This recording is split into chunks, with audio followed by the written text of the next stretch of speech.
വളയൽ അവളയൽ അവളയൽ വളയൽ വളയൽ ആളിവളയൽ ആളിവളയൽ. ആളകത്തുണ്ടോ? ഇതെന്ന് തുടങ്ങി? ഇന്ന് തുടങ്ങി. ഇതല്ലാതെ നിന്നെ കാണാൻ വേറെ ഒരു മാർഗവും ഇല്ല കല്യാണി. ഇതൊക്കെ നിന്നെ കാണാൻ കിട്ടിയ വേഷമില്ല. ഇന്നലെ വെളുപ്പൻ രാവിലെ വരെ നിന്റെ അടുക്കളവാതലിൽ ഞാൻ കാത്തുനിന്നു. ഇവിടെ ഒരു ചെറുത്താ ഉണ്ടല്ലോ, ചങ്കുവാശൻ. അയാളുണ്ടോ? നാശം, പുറത്തെവിടെ പോയിരിക്കുക. ആശ്വാസം. ഇവിടുത്തെ കൊച്ചമ്മ അമ്പലത്തിൽ കണ്ട ഉടനെ ഞാൻ സൈക്കിൾ എടുത്തോണ്ടിച്ച് പോന്നു.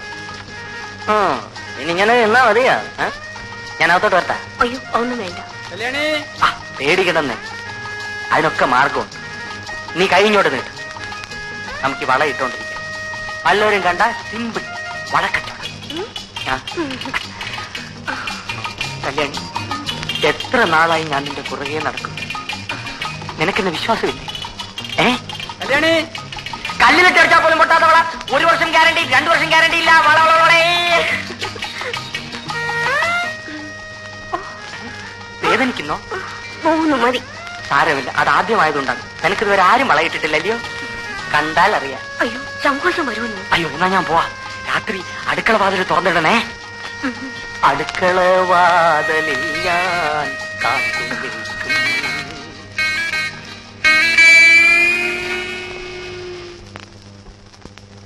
ഇന്ന് ഞാൻ വാതിൽ തുറക്കും.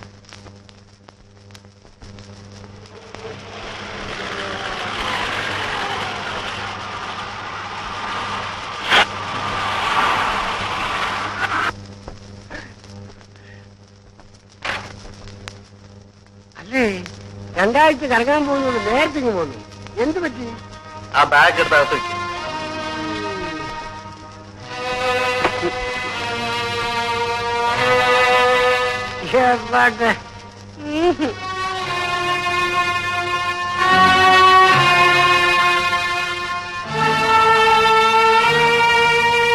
മധു, നിങ്ങൾ ദൂരെ എവിടെ പോകുന്നെന്ന് പറഞ്ഞിട്ട് പോയില്ലേ? പോയിട്ട് തിരിച്ചു പോന്നു. എന്താ മോളെ എന്നിട്ട് മുഖം വല്ലാതിരിക്കുന്നത്? എന്ത് പറ്റി? ഒന്നുമില്ല.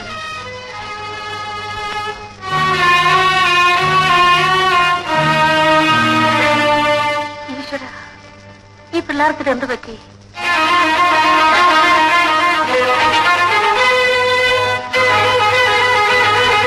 എന്തേത്? ഞാൻ എന്റെ വീട്ടിൽ പോകുന്നു.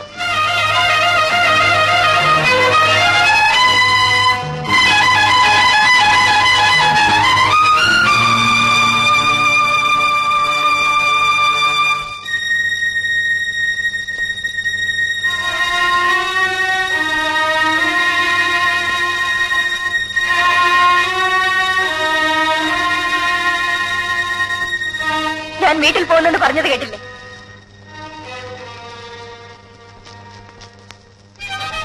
ഞാൻ എന്തിനിങ്ങനെ ഇവിടെ കഴിയണം? കാര്യം എന്താന്ന് പറയും. എന്റെ ദേഹത്തിന് എന്താണ് കുറവ്? ഒരു പുരുഷൻ ഇഷ്ടപ്പെടുന്നതൊന്നും എനിക്കില്ലേ? ഇല്ലെന്നാര് പറഞ്ഞു? പറഞ്ഞാൽ പോരാ. കല്യാണം കഴിഞ്ഞിട്ട് എത്ര നാളായി? ഞാനും ഒരു സ്ത്രീയല്ലേ, എനിക്കും ആശകളില്ലേ? അത് സാധിക്കാനാണ് നീ വീട്ടിൽ പോകുന്നതെങ്കിൽ വയ്ക്കോ. എന്നിട്ട് വേണോ ആ സ്ത്രീയോട് ജീവിക്കാൻ? ഏത് സ്ത്രീ? സ്നേഹിക്കുന്ന സ്ത്രീ. ഞാൻ അറിയാതെ എനിക്ക് മുമ്പ് ഇഷ്ടപ്പെട്ട ഏതെങ്കിലും ഒരുത്തി അമ്മ നിർബന്ധിച്ചപ്പോൾ എന്നെ കല്യാണം കഴിച്ചു. സംസാരിക്കും. എന്നെ കല്യാണം കഴിച്ച ആളിനോട് എനിക്ക് സംസാരിക്കണം. ഞാനൊരു വീട്ടുപൂർണ്ണമാണോ? അടിക്ക്, എന്നെ അടിച്ചുകൊണ്ട്. മതോ, എന്താടാ ഇവിടെ? എടാ, എന്താണെന്ന്? എന്തുണ്ടായി മോനെ? ഒന്നുമില്ലമ്പേ.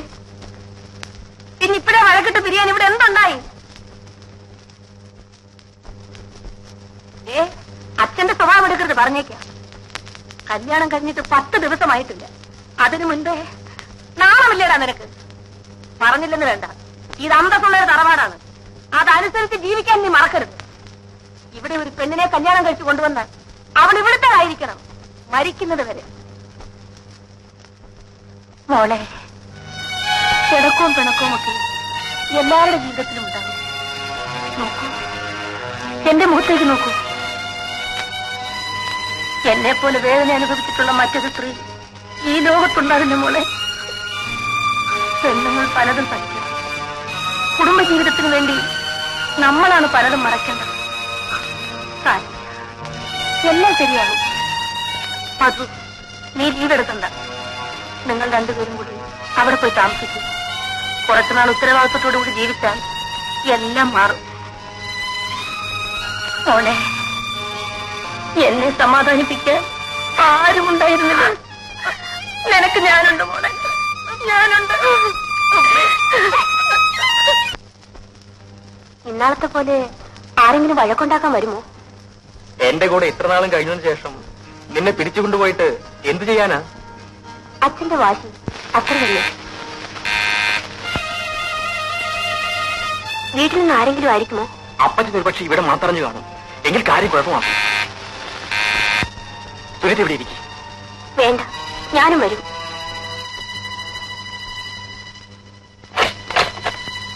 നീയാണോ ചതിച്ചല്ലോ പായ? നിന്നെ പോലെ 2 മാസമെങ്കിലും അത് ആഘോഷിക്കേണ്ടതാണ്. അതെ, നിന്റെ എത്രത്തോളമായി? ഉഗ്രൻ. അതിനിടയിൽ കൂടെ ഉഗ്രമായി ചണ്ടും. ആളിനെ കണ്ടിട്ട് അങ്ങനെ തോന്നുന്നില്ല. ഞങ്ങൾ തമ്മിലല്ല. അതെ, വീട് കിട്ടിയോ? അപ്പുറത്തെ വീട് കഴിഞ്ഞപ്പോ താക്കോൽ വാങ്ങിച്ചു. നീ വന്നിട്ട് ഒരു സ്വീകരണമൊക്കെ തന്നേച്ച് പോകാമെന്ന് കരുതി. പിന്നെ പഴയ അഭിപ്രായം മാറിയില്ലേ? എപ്പോഴേ മാറി. സത്യം പറ, നിങ്ങൾ ഓഫീസിൽ വെച്ച റൊമാൻസ് തുടങ്ങിയതല്ലേ? കൊച്ചു കള്ള, പൂച്ച സന്യാസി. ചേട്ടാ, ഇവര് നാളെ താമസം മാറ്റുമെന്ന്. എല്ലാവർക്കും ഇന്ന് അത്താഴം ഹോട്ടലിൽ. എന്താ? എഗ്രീഡ്. മിനി, കല്യാണിയോട് പറഞ്ഞേക്ക് നമ്മളല്പം വൈകിയേ വരുന്നു.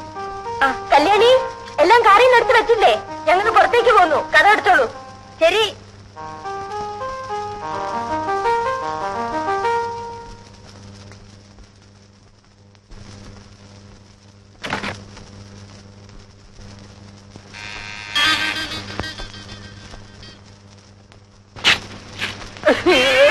ഗോപാലൻ ചേട്ടൻ. ഗോപാലൻ ചേട്ടൻ. എന്നാലും കല്യാണി, നീ എന്നോട് ഈ കൊല ചതി ചെയ്തല്ലോ. എന്തു പറ്റി? എന്നോടൊരു വാക്ക് പോലും പറയാൻ നീ ഇങ്ങോട്ട് പോകുന്നില്ലേ? അതോ, എനിക്കറിയാമല്ലോ എന്നെ തിരക്കി ഇവിടെ എത്തുമെന്ന്. ആരെങ്കിലും കണ്ടോ? ഈ പ്രദേശത്ത് തന്നെ ആരും അറിയില്ലെന്ന്. അവരെങ്ങാനും വന്നോ? വാളിനടച്ചിരിക്കില്ലേ, ആര് വരാനാ? പിന്നെ വീടിന് പുറകത്ത് വല്ല തോടോ കിണറോ മുള്ളുവേലിയോ വല്ലതും ഉണ്ടോ? പട്ടിയുണ്ടോ? അയ്യോ. പിന്നെ ഒരു കാര്യം, ഞാനിവിടെ സ്ഥിരമായിട്ട് നിൽക്കാൻ നീ എന്നെ നിർബന്ധിക്കും. ഞാനിങ്ങനെ വന്നും പോയി ഒക്കെ ഇരിക്കും. ഇരട്ടാ കുട്ടി.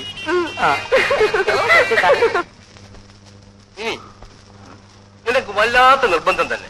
നീ എത്ര പ്രാവശ്യമാണ് എന്നെ ഫോൺ വിളിച്ചത്? 5 മണിക്ക് മുൻപ് എനിക്ക് വീട്ടിലെത്തണ്ടേ. ഇടയ്ക്ക് വിളിച്ചില്ലെങ്കിൽ അങ്കിൾ നേരം വെളുക്കും വരെ അവിടെ ഇരിക്കും. ഇരിക്കൂ. അപ്പോ എന്താണ് നിന്റെ പ്രോബ്ലം? എനിക്കല്ല, എന്റെ ഒരു കൂട്ടുകാരിക്ക്. അങ്കിളിനെ നേരിൽ കാണാൻ അവൾക്കൊരു മടി. മടിച്ചിരുന്നാൽ അവളുടെ പ്രോബ്ലം തീരുമോ? അവൾക്കും അല്ല, അവളുടെ ഭർത്താവിന്. അതിന് ഇനിയാണോ ഇതെല്ലാം? പുറത്തു പറയാനുള്ള വിഷമം കൊണ്ടാ. ശരി, പറയൂ, കേൾക്കട്ടെ. വിവാഹം കഴിഞ്ഞു കുറെ നാളായി.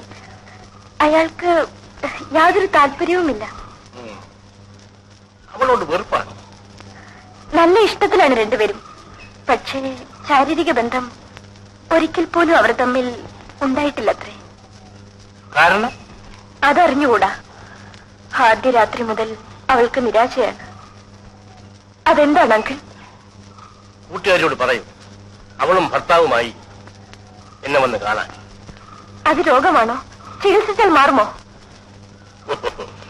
കൂട്ടുകാരിക്ക് എന്ത് പ്രായം വരും? എന്റെ പ്രായം. ഭർത്താവിനോ? മധുച്ചേട്ടന്റെ. അവളൊരു നാണം കുണുങ്ങിയാണോ? നല്ല തന്റെടക്കാരി, മിടുമിടുക്കി. ഇനി എന്തുകൊണ്ട് അവൾക്ക് അയാളെ വശീകരിക്കാൻ സാധിക്കുന്നില്ല? എല്ലാ വിധത്തിലും നോക്കാറുണ്ട്. തമ്മിൽ നല്ല റൊമാൻസ്. പക്ഷേ എന്ത് കാര്യം? ആ തളർച്ച കാണുമ്പോൾ ആത്മഹത്യ ചെയ്യാൻ തോന്നും. എനിക്കോ? അല്ല, അവൾക്ക്. മിനിക്കുട്ടി, ഞാൻ ആരാണെന്ന് അറിഞ്ഞൂടെ? എന്റെ അങ്കിൾ. അങ്കിൾ മാത്രമല്ല, മനഃശാസ്ത്രം പഠിച്ച ഒരു ഡാക്ടറും കൂടിയാണ് അങ്കിൾ. നിനക്ക് എന്ത് പറ്റി മോളെ? അയ്യോ, എനിക്കില്ല, എന്റെ കൂട്ടുകാരിക്ക്.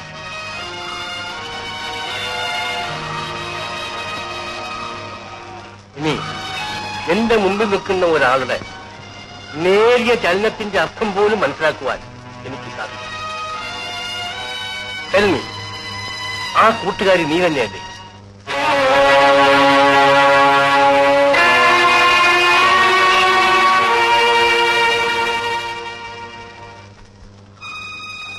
അപ്പോൾ മധുവും നീയും ഭാര്യ ഭർത്താക്കന്മാരായിട്ട് ജീവിക്കുന്നില്ലെന്നോ? ഇതെന്റെ കഴുത്തിലുണ്ടെങ്കിൽ മധുവിന് ഇഷ്ടമില്ലാതെയാണോ ഞാൻ വിവാഹം കഴിച്ചത്? ഞങ്ങൾ നേരത്തെ പരിചയപ്പെട്ടിരുന്നു. പക്ഷെ മധുവിന് മറ്റേതെങ്കിലും പ്രേമബന്ധം ഉണ്ടായിരുന്നതായിട്ട് നിനക്കറിയാമോ? പെണ്ണുങ്ങളുടെ മുഖത്ത് പോലും നോക്കുന്ന സ്വഭാവമല്ല.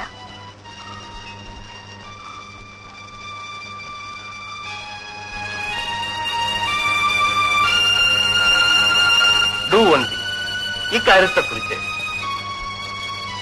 തമ്മിൽ ഡിസ്കസ് ചെയ്യാതിരിക്കുക. കഴിയുന്നതും കൂടുതൽ ഇന്റിമസി കാണിക്കാൻ ശ്രമിക്കുക. Move with him closely and try to attract him physically. You understand? ഈ വീട്ടിൽ മറ്റാരുമില്ലല്ലോ. ഒരു പുരുഷനെ ഏതെല്ലാം വിധത്തിൽ ആകർഷിക്കാമോ അതൊക്കെ ചെയ്യുക. ഞാൻ പറഞ്ഞതിന്റെ അർത്ഥം നിനക്ക് മനസ്സിലായിരിക്കും. എന്നിട്ട് എങ്ങനെയുണ്ടെന്ന് എന്നെ ഒന്ന് അറിയിക്കുക. ഇതിന്റെ കാരണം എന്താണ് അങ്കിൾ? കാരണം കുട്ടിക്കാലം മുതൽ അമ്മയോടുകൂടെ തന്നെ വളർന്നതല്ലേ. ഈഡിപ്പസ് കോംപ്ലക്സ് ആകാം, അല്ലെങ്കിൽ ഷൈനസ്, അതുമല്ലെങ്കിൽ ആക്സിഡന്റ്, ലവ് അഫെയറിലുള്ള പരാജയം, ഇത്ര കാരണങ്ങളാകാം. നിനക്ക് ഞാൻ ഇതിനെ സംബന്ധിക്കുന്ന കുറെ പുസ്തകങ്ങൾ തരാം, നീ ഒന്ന് വായിച്ചു നോക്കാം. ഡോണ്ട് ബി ഡെസ്പറേറ്റ്, നിരാശപ്പെടാതെ മാറ്റിയെടുക്കാം. ആദ്യം ഞാൻ പറഞ്ഞു തന്നതെല്ലാം ചെയ്യും, എന്നിട്ട് വിവരം ഒന്ന് എന്നോട് പറ.